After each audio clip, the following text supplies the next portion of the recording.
স্বাগত খেলাযোগে আপনাদের সাথে আছি খালিদ জামিল। এক মুশফিকুর রহিমের কাছেই যেন অসহায় আত্মসমর্পণ করেছে পাকিস্তানের বোলাররা, আর সেই সুবাদে বাংলাদেশ সিলেট টেস্টে চড়েছে রানের পাহাড়ে। পাকিস্তানের সামনে ছুড়ে দিয়েছে বিশাল টার্গেট। চতুর্থ ইনিংসে ব্যাট করতে নেমে জ্বলতে থাকা টাইগার পেস ব্যাটারির সামনে কি টিকতে পারবে পাকিস্তান? ম্যাচ রিপোর্টে বিস্তারিত। সাজিদ খানের বলে ক্যাচ তুলে দিলেন মুশফিকুর রহিম। 137 রানে আউট হলেন। তার কিছুক্ষণ আগে বাংলাদেশের সর্বোচ্চ টেস্ট সেঞ্চুরিয়ানের তকমাটা নিজের করে নিয়েছিলেন মুশি। ড্রেসিং রুমে যখন ফিরছিলেন, দলের ক্যাপ্টেন থেকে শুরু করে সবাই তালি দিয়ে সেটা অ্যাপ্রিসিয়েট করেন। কেউ কেউ এগিয়েও আসেন। মিস্টার ডিপেন্ডেবলকে নিয়ে তো দেশের সবাই গর্বিত, কিন্তু মুশফিক নিজে হয়তো ততটা খুশি নন। বাউন্ডারির বাইরে গিয়ে একটু রাগ ঝাড়লেন। আরও কিছু সময় টিকে থাকলে লিডটা আরও বাড়ানো যেত। সিলেট টেস্টে পড়ে আছে আরও 2 দিন। মুশি তো এমনই, এক চুল ছাড় দিতে জানেন না। অথচ এই মুশফিককে ফেরাতে সারা দিনে তার হাতে পায়ে ধরাই যেন কেবল বাকি রেখেছিল পাকিস্তানের বোলাররা। দিনের শুরুটা যখন হয়েছিল তখন তিনি ক্রিজে নতুন ব্যাটার, সাথে ক্যাপ্টেন শান্ত, আর টাইগারদের লিড ছিল 156 রানের। সকালের আবহাওয়ার মতো সুন্দর অবশ্য হলো না বাংলাদেশের শুরুটা। খুররম শাহজাদের করা 31 নম্বর ওভারে এলবিডব্লিউ শান্ত 46 বলে 15 রান করে ফিরেছেন সাজঘরে। এরপর ক্রিজে আসেন আগের ইনিংসের সেঞ্চুরিয়ান লিটন দাস। টাচেই আছেন মুশফিকের সাথে হলো তার 123 রানের পার্টনারশিপ। হাসান আলীর বলে ডিপ থার্ড ম্যানে দাঁড়ানো সৌদ শাকিলের হাতে ক্যাচ দেওয়ার আগে অবশ্য নিজের 20 নম্বর টেস্ট 50 তুলে নিয়েছেন লিটন। আউট হয়েছেন 69 রানে। তার আরেকটা সেঞ্চুরির আক্ষেপ থাকলেও টাইগারদের লিড অবশ্য ততক্ষণে পেরিয়েছে 250। এরপর মুশফিককে মিরাজ সঙ্গ দিতে পারেননি বেশিক্ষণ। তাকে 19 রানে ফিরিয়েছেন খুররম শেহজাদ। তবে ব্যাট হাতে ভরসা জুগিয়ে গেছেন তাইজুল। সাজিদ খানের বলে আউট হওয়ার আগে করেছেন 22 রান, আর মুশির সাথে তার পার্টনারশিপ ছিল 77 রানের। শরীফুল আর তাসকিন চেষ্টা করেছেন যে যার মতো। মাহিব রানাকে একপাশে রেখে মুশফিক ফাইনালি আউট হন 137 রানে। 437 রানের টার্গেট চেস করতে নেমে তাসকিনের একটা ওভার অবশ্য খেলেছে পাকিস্তানের 2 ওপেনার আইওয়াইস আর আব্দুল্লাহ ফজল। এরপর ব্যাড লাইটে দিনের খেলা শেষ করার সিদ্ধান্ত নেন আম্পায়াররা। শেষ 2 দিনের মধ্যে বাংলাদেশে চাই 10 উইকেট, আর পাকিস্তানকে এই ম্যাচ জিততে হলে করতে হবে 437 রান। এর আগে অবশ্য সর্বোচ্চ 382 রান চেস করে জিততে পারার রেকর্ড আছে পাকিস্তানের। খালিদ জামিল, 71। 1-2 বছর না, 21টা বছর পার করতে চলেছেন ইন্টারন্যাশনাল ক্রিকেটে। এখনো দমে যাননি এতটুকু। এত বছর ধরে ওই একটা কাঁধেই টেনে যাচ্ছেন দায়িত্বের ঘানি। ভরসার মূর্ত প্রতীক হয়ে এবার রেকর্ড বুক ওলটপালট করে দিলেন মিস্টার ডিপেন্ডেবল মুশফিকুর রহিম। বাংলাদেশের টেস্ট ইতিহাসের সর্বোচ্চ 14টা সেঞ্চুরির মালিক এখন মুশি। বিস্তারিত তাজিন খন্দকারের রিপোর্টে। দুহাত তুলে মোনাজাত, সিজদায় লুটিয়ে পড়া কিংবা সৃষ্টিকর্তার কাছে কৃতজ্ঞতা, এ তো ওরই কাজ। Mister dependable, the man, the myth, ভরসার কাঁধ, দায়িত্বের হাত।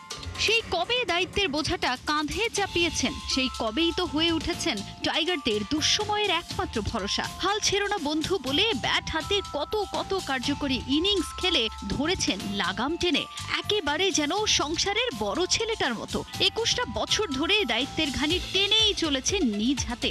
ও তো একজনেরই কাজ, the pure gentleman, one and only Mushfiqur Rahim. একটা দিন এক একটা চ্যালেঞ্জের মাঝেও বটবৃক্ষের মতো ঠাঁই দাঁড়িয়ে। বয়স আর পারফরমেন্স যেন একেবারে সমানুপাতিক তার জন্য। Age is just a number, এই কথার সঙ্গে তাল মিলিয়ে তার ব্যাটটাকে আরো সানিয়ে নিচ্ছেন দিনকে দিন। চাপের মুখে ক্লাসিক্যাল ক্রিকেটটা খেলতে যে মুশি একেবারে পটু। কথায় আছে না, বুড়ো হাড়ের ভেলকি, ঠিক সেটাই করে দেখাচ্ছেন, যেমন আজও দেখালেন। পাকিস্তানের বিপক্ষে মুশি যেন একটু বেশি ডমিনেটিং। দিনের শুরুতে 110 রানে 3 উইকেট নিয়ে খেলতে নামা বাংলাদেশ 162 রানের মাথায় যখন শান্তকে হারালো, তখন ম্যাচের ভাগ্য দুলছিল পেন্ডুলামের মতো। কিন্তু ক্রিজে এসেই লিটন দাসকে সঙ্গে নিয়ে শুরু করলেন কাউন্টার অ্যাটাক, যেন তপ্ত কড়াই থেকে এক ঝটকায় মুক্তি। লিটন দাসের চোখ জুড়ানো কিছু কভার ড্রাইভ এবং মুশফিকের চতুর ব্যাটিংয়ে দুপুরের সেশনেই ম্যাচ থেকে ছিটকে যায় শান মাসুদের দল। প্রথম ইনিংসের সেঞ্চুরিয়ান লিটন আজ খেললেন 69 রানের এক ঝলমলে ইনিংস। কিন্তু মুশি মাঠে নামবেন আর মুগ্ধতা ছড়াবেন না তা তো হয় না। এবার যে একেবারে রেকর্ডের চূড়ায় লেজেন্ড মুশি, আজকের দিনটা ইতিহাসে লেখা থাকবে শুধুই মুশফিকের নামে। আন্তর্জাতিক ক্রিকেটে 21 বছর পূর্ণ করার ঠিক আগ মুহূর্তে আজ তিনি স্পর্শ করলেন 16,000 রানের এক অনন্য মাইল ফলক। 3 সংস্করণ মিলিয়ে তিনিই এখন বাংলাদেশের সর্বোচ্চ রান সংগ্রাহক। মিস্টার ডিপেন্ডেবল যেন অলওয়েজ ছোটা প্যাক বড় ধামাকা। আসল ধামাকার জন্য আপনি হয়তো তখনও রেডি না। মোহাম্মদ আব্বাসের বলকে সীমানা ছাড়া করে হেলমেট উঁচিয়ে যখন সেঞ্চুরি উল্লাস করলেন, ততক্ষণে মুমিনুল হককে টপকে টেস্টে বাংলাদেশের সর্বোচ্চ 14টা সেঞ্চুরির একক মালিক হয়ে গেলেন মুশফিকুর রহিম। শেষ পর্যন্ত 137 রানের এক মহাকাব্যিক ইনিংস খেলে যখন তিনি মাঠ ছাড়ছেন, বাংলাদেশের সংগ্রহ তখন 390 রান। এক্সপেরিয়েন্সড হ্যান্ডে সামলালেন তো সবই, সঙ্গে আবার পরিচয় দিলেন east or west, Mushi is the best. ওকে বুড়ো বলে মক করলেই যে বিপদ। ছোট্ট এই কাঁধে আরো অনেক দূর নিয়ে যাবে এই বাংলাদেশকে। তাজিম খন্দকার, 71। সিলেট টেস্টে জয়ের সুবাস পাচ্ছে বাংলাদেশ, তবে সেই সুবাসটা নিজেদের শেষ পর্যন্ত কতটা নিজেদের করে নিতে পারবে, বাংলাদেশ দল আসলে সেই জয় পর্যন্ত পৌঁছতে পারবে কিনা। ওয়ার্ল্ড রেকর্ড গড়ে পাকিস্তানকে এই ম্যাচটা জিততে হবে, তারা সেটাই চাইছে। অন্যদিকে তাইজুল বলছেন বাংলাদেশের বোলারদের উপর তার আস্থা রয়েছে। সাইফুল রূপকের রিপোর্ট। আসলে আমি ভেঙে চড়ে ফেলবো, ওরমটা কিছু না। পাকিস্তানি কোচ সরফরাজ আহমেদ এই সিরিজে দায়িত্ব পেয়েছিলেন। মিরপুরে ভরাডুবি, সিলেট টেস্টও হারার পথে। চাকরিটা থাকবে পাকিস্তান ড্রেসিং রুমের পাশেই, দেখছেন ছোট একটা পাহাড়ের মতো আর কি, যেটাকে বলা হয় গ্রিন সাইড বা গ্রিন গ্যালারি। অন্তত এই পাহাড়টা দেখে হয়তো পাকিস্তানি ব্যাটাররা একটু অনুপ্রেরণা পেতে পারে যে পাহাড় সম টার্গেট, এই পাহাড়ে এখান থেকে পাশে দর্শকরাও বসে খেলা দেখেও খুব সহজে উঠতে পারে। তারাও নিশ্চয়ই এই পাহাড় সম টার্গেট 437 রান টপকানোর চ্যালেঞ্জটা নিবে এবং টপকাতে পারবে, সেই বিশ্বাসটা তারা রাখবে। আসলে বিশ্বাস রাখা যায় কিনা, কন্ডিশনটা কেমন আছে, পাকিস্তান শিবিরে সেই পজিটিভ এনার্জিটা কি আছে কিনা, প্রেস কনফারেন্সে ওমর গুল সেই বার্তাই দিলেন। Chase 437 runs. So for that, you have to be brave and you have to play positive cricket.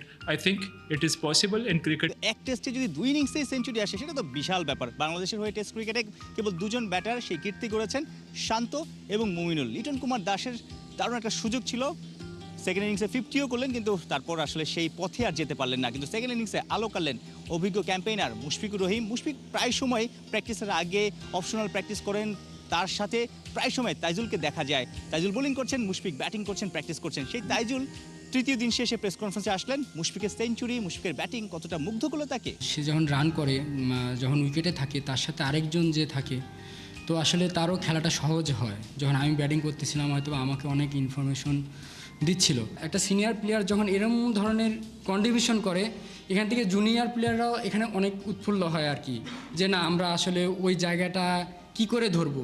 একটা সময় বাংলাদেশ একটা পেস বোলার নিয়েও ম্যাচ খেলতো, টেস্ট ম্যাচ খেলতো। সে সময় স্পিনারদের মধ্যে সাকিব, তাইজুল, মিরাজরা ছড়ি ঘোরাতো। সাম্প্রতিক সময় পেসাররা এত ভালো করছে, স্পিনাররা যেন একটু আড়ালে পড়ে গেছে। তাইজুলের সেই রকম পারফরমেন্স আসলে নজরে আসছে না। পাকিস্তান যে বড় টার্গেটে নামবে, সেই জায়গাটাতে তাইজুল কি স্পটলাইট কাটতে পারবে? দ্বিতীয় ইনিংস আসলে আমি ভেঙে চড়ে ফেলবো, ওরমটা কিছু না। পেস বলার থেকে শুরু করে, স্পিনার থেকে শুরু করে সবাই ভালো করতেছে, মিরাজও ভালো করতেছে। এখানে ভালো করাটা বিষয়, যে আমি এজ এ তাইজুল আসি জন্য দ্বিতীয় ইনিংসে আমারই সব করতে হবে এরকম কোনো কিছু না। আমরা সবাই ভালো একটা শেপে আছি, সবাই সবার জায়গা থেকে কন্ট্রিবিউট করলে আসলে আমাদের জন্য ইজি হয় আর। বোলাররা যে ফর্মে আছে, পাকিস্তানের ব্যাটাররা যে নড়বড়ে অবস্থায় আছে, বাংলাদেশ চাইবে একদিন আগে অর্থাৎ 4 নম্বর দিনে টেস্টটা শেষ করতে, বড় ব্যবধানে জিততে। এর পরের অ্যাসাইনমেন্ট যেহেতু অস্ট্রেলিয়াতে, 23 বছর পর অস্ট্রেলিয়াতে টেস্ট ক্রিকেট খেলতে যাবে, একটা বড় শক্তি নিয়ে, কনফিডেন্স নিয়ে, এবং অস্ট্রেলিয়াকে জানান দিতে চাইবে যে আমরা বড় ব্যবধানে পাকিস্তানকে হারিয়ে এসেছি, আমরা এখানে দারুণভাবে লড়াই করতে চাই। সাইফুল রূপক, 71, সিলেট।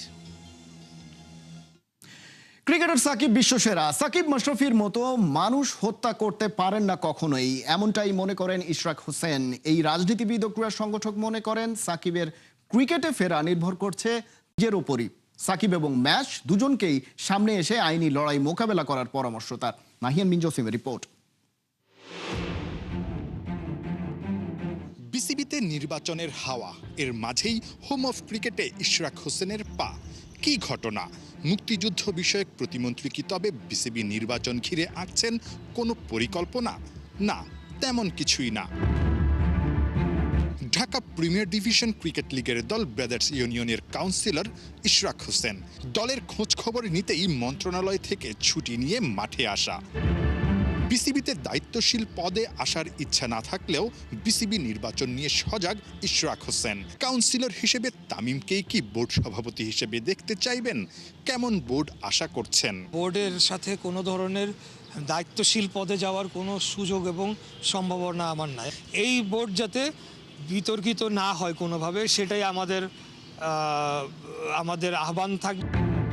রাজনীতিবিদ ইশরাক সাকিব মাশরাফির রাজনীতি ইস্যুতে বিস্ফোরক মন্তব্য করেছেন একাধিকবার। দুই ক্রিকেটারকে নিয়ে প্রতিবারই ছিলেন ইতিবাচক। সাকিব মাশরাফি ইস্যুতে এখনো কি আগের অবস্থানেই আছেন ইশরাক? নতুন খবর, সোমবার 256 কোটি টাকার শেয়ার কেলেঙ্কারির তদন্তের অংশ হিসেবে সাকিব সহ 15 জনের নথি জব্দ করেছে দুদক। একটা গ্রিন সিগন্যালের অপেক্ষায়, সেই গ্রিন সিগন্যালটা আসলে মানে কেন হচ্ছে না? আমি জানি না এটার উনি কি অর্থে বলেছেন, এটা বেটার অ্যান্সার উনি দিতে পারবেন। গ্রিন সিগন্যাল বলে কোনো সিগন্যাল আছে কিনা আমি জানি না। We all know who Shakib is the best all rounder in the world, এটা তো অস্বীকার করার উপায় নাই। আইনিভাবে একটা পদক্ষেপ নেওয়া হয়, আমি বিশ্বাস যে ক্রীড়া মন্ত্রণালয় সেই ক্ষেত্রে ওনাদেরকে সহযোগিতা করতে পারবে। মামলাগুলো তাদের বিরুদ্ধে হয়েছে, হত্যা, এই মামলায় তো আসলে তাদের সংশ্লিষ্টতা আছে বলে আমার মনে হয় না। অন্তত আমার মনে হয় বাংলাদেশের বেশিরভাগ মানুষও সেটি বিশ্বাস করে। নাহিয়ান বিন জসিম, ৭১।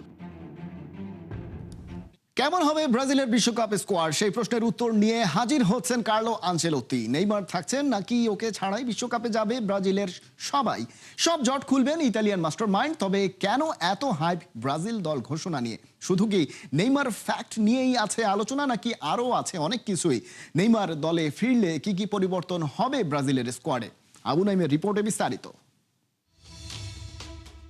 একটা দল ঘোষণার খবর দিয়েও যে ইন্টারনেট জ্যাম করে দেয়া যায় তার একটা মোক্ষম উদাহরণ সেট করতে 700 সাংবাদিক নিয়ে প্রেস ব্রিফিং করবেন কার্লো আনচেলোত্তি।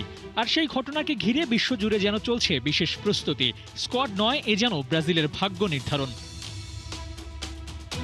55 জনের প্রাথমিক স্কোয়াড ব্রাজিল জানিয়ে দিয়েছে এবার আসছে ফাইনাল 26। তবে আলোচনার কেন্দ্রবিন্দুতে নেইমার জুনিয়র। নেইমি বিশ্বকাপে আছেন কিনা সেটা জানতেই ব্রাজিলের বিশ্বকাপের স্কোয়াড দেখতে মুখিয়ে থাকবে সমর্থকেরা। এছাড়াও ব্রাজিল কোন মানের টিম গুছিয়েছে, কেমন ফুটবল খেলবে তার একটা ধারণাও পাওয়া যাবে এই প্রেস ব্রিফিং থেকে। কোনো এক পক্ষ বলছে নেইমার ইনজুরি থেকে ফিরছে, কিন্তু খেলার জন্য কতটা ফিট সেই হিসেবটা কি কেউ করেছেন? আরেক পক্ষ চায় নেইমার খেলুক তার শেষ বিশ্বকাপ, কারণ ও দলে থাকলে ভিনিসিউস, রাফিনিয়াদের অ্যাটাকিং লাইনআপটা হবে আরও শক্তিশালী। তবে এখানেই বেঁধেছে ঝামেলা। গেল 3 বছরে নেইমার দলে না থাকায় ওর পজিশনে একাধিক প্লেয়ার খেলেছে। তাই নেইমারকে জায়গা করে দিতে এক পজিশনে দুজনে স্কোয়াডে রাখতে হবে, নয়তো আবার রেগুলার কাউকে বাদ দিতে হবে। আর এটা নিয়েই চলছে দোলাচল। তবে নামটা নেইমার বলে আনচেলোত্তিকে দল সাজানোয় একটু বেশি সময় দিতে হচ্ছে। বিভিন্ন সময়ে গণমাধ্যমে উঠে এসেছে কার্লো আনচেলোত্তি এমন দল গঠন চান যেখানে মিডফিল্ডকে দেওয়া হবে প্রাধান্য। আর সেখানে নেইমার ফিরলে স্বাভাবিকভাবে মিডফিল্ডে একজন কম নিয়ে খেলতে হবে, আর অ্যাটাকিং সাইডটা হবে আরও শক্তিশালী। এখন বলটা আনচেলোত্তির কোর্টে। সে অ্যাটাকিং সাইড শক্তিশালী করবেন নাকি মিডফিল্ডকে করবেন আরও স্ট্রং? নেইমারের বাইরে আনচেলোত্তিকে বিবেচনা রাখতে হচ্ছে 41 বছর বয়সী ডিফেন্ডার থিয়াগো সিলভাকে। তাকে প্রাথমিক স্কোয়াডে রেখেই চমক দেখিয়েছিলেন তিনি, কিন্তু আগের বিশ্বকাপে সিলভার দায়িত্ববোধ তাকে নিয়ে বিশেষভাবে ভাবতে হচ্ছে। ওদিকে আবার এডার মিলিতাওয়ের ইনজুরি সেলেসাওর ডিফেন্স নিয়ে নতুন করে ভাবতে বাধ্য হচ্ছে হেড কোচ। সেই সাথে ফুল অ্যান্ড ফাইনাল গোলকিপার কে হবেন সেটাও আছে আগ্রহের তুঙ্গে। সেই সাথে ব্রাজিলের দল ঘোষণার আলোচনায় খোদ আনচেলোত্তিও আছেন, কারণ ইতালিয়ান এই কোচ ক্লাব ফুটবল ছেড়ে এসে ব্রাজিলের দায়িত্ব নিয়েছেন। সিবিএফ তার কাছে চায় একটাই জিনিস, হেক্সা। আর ডন কার্লো দায়িত্ব নেওয়ার পর এটাই ব্রাজিলের প্রথম বিশ্বকাপ। আবু নাইম, ৭১। ক্রিস কোলম্যানকে নিয়ে সব নাটক শেষ। বাফুফে সভাপতি এবার নিজেই জানিয়ে দিয়েছেন সেটা। ফেডারেশন এখন আলোচনা চালাচ্ছে অন্য কারোর সাথে। 24 তারিখে নতুন কোচের অধীনে সান মারিনো ম্যাচের ক্যাম্প শুরু। কিন্তু লাস্ট উইকেন্ডেই তো কথা দিয়েও 15ই মে কোচের নাম ঘোষণা করতে পারেনি বাফুফে। কোলম্যান বাদ যাওয়ায় এখন অপশন দুটি, থমাস ডুলি আর বার্নার্ড স্টর্ক। বিস্তারিত শেখ আশিকের কাছে। চিন্তার কালো মেঘ তাওহিদ আউয়ালের কপালে। গেল কদিন ধরে ধকল তো আর কম যায়নি। বড় বড় সব কোচদের সাথে ডিল করতে হয়েছে। Shortlist, mini shortlist, micro shortlist, অনেক কিছুই হয়েছে। আলোচনার মাঝেও একজন হেভিওয়েট কোচ বাফুফেকে ফিরিয়ে দিয়ে একটা সেকেন্ড রাইডার ক্লাবে জয়েন করেছেন। তাওহিদ আউয়াল একাধিক ইন্টারভিউতেও বলেছেন 15 তারিখেই ঘোষণা করা হবে নতুন কোচের নাম। 15 গিয়ে 20 আসার পথে। তবু কে হবেন কোচ তার হদিস নাই।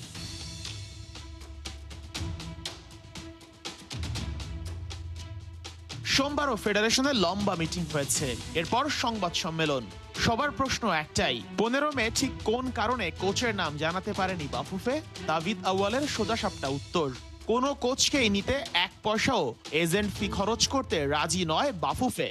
15 মে আমরা কিন্তু ডিসিশন নিয়ে ফেলেছিলাম যে কোন কোচকে আমরা অ্যাপয়েন্টমেন্ট দিতে যাচ্ছি। আমরা যখন ফাইনালি সব করতে গিয়েছি তখন একটা জায়গায় আমাদের ডিসএগ্রিমেন্ট দাঁড়ায় যায়, সেটা ছিল মাঝখানে যে একজন এজেন্ট ছিলেন সেই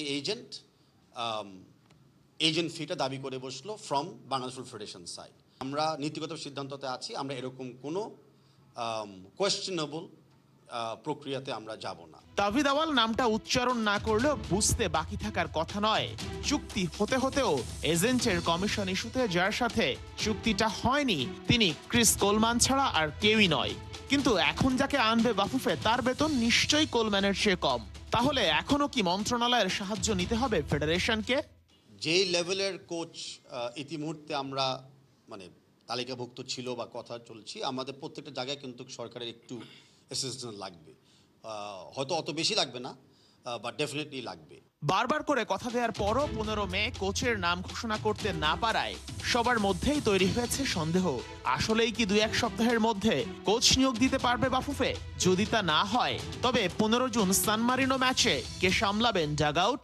100% মানে একটা পার্মানেন্ট নিউ কোচের আন্ডারে 5 তারিখে আমরা 5 তারিখ না, আমরা 24 তারিখে ক্যাম্পই শুরু করব একটা পার্মানেন্ট আর নতুন কোচের নেতৃত্বে। শর্টলিস্ট এখন দুজনের, বার্ন স্টর্ক আর থমাস ডুলি। কিন্তু যোগ্যতায় যোজন ব্যবধানে এগিয়ে থাকলেও বাফুফের কাছে স্টর্কই কম গুরুত্ব পাচ্ছেন। সবশেষ গায়ানা ফুটবল ফেডারেশনের কাছ থেকে মাসে মাত্র $8,000 বেতন পেয়েছেন ডুলি। কম বেতন হওয়ায় বিএফএফ তাকেই বেশি প্রাধান্য দিচ্ছে এই মুহূর্তে। শেখ আশিক, 71, ঢাকা। এই ছিল এখনকার খেলা যোগে। সরাসরি সংবাদ আর অনুষ্ঠান দেখতে চোখ রাখুন 71-এর ফেসবুক পেজে এবং সাবস্ক্রাইব করুন 71-এর ইউটিউব চ্যানেল। 71-এর সাথেই থাকুন।